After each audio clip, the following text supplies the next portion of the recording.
Recording studio Ekangarsarai. होते गादावेर मिले चाली आया गे करिया न लेट गे छौरी हे गे। होते गादावेर मिले चाली आया गे करिया न लेट गे छौरी।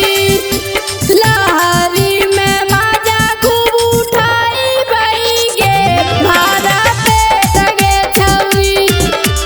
लहरी में माजा खूब उठाई बई गे भारा पेट गे छौरी।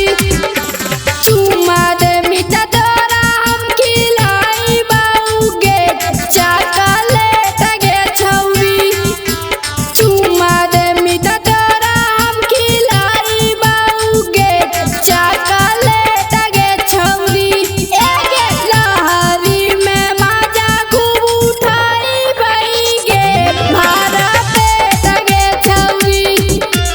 लहरी में माजा खूब उठाई बई गे भारा पेट गे छौरी। भारा पेट गे छौरी। भारा पेट गे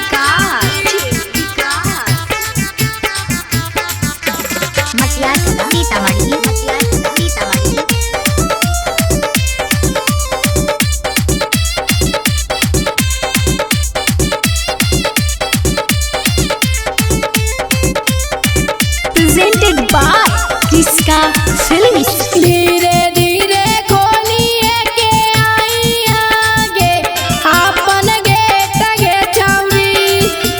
धीरे धीरे खोलिए के आई आगे अपन गेट गे छौरी। ए गे लहरी में माजा खूब उठाई बई गे भारा पेट गे छौरी।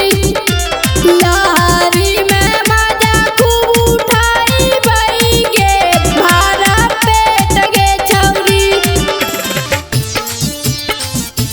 भारा पेट गे छौरी। भारा पेट गे छौरी।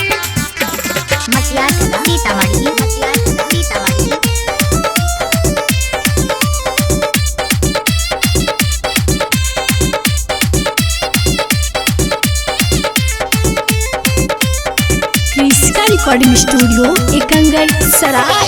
राइटर रोशन मातर खिलाई दऊगे अमलेट गे छौरी।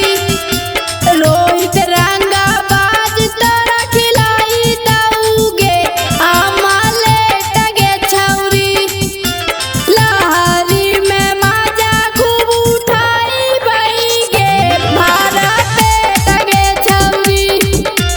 लहरी में माजा खूब उठाई बई गे भारा पेट गे छौरी। कृष्का रिकॉर्डिंग स्टूडियो एकंगरसराय।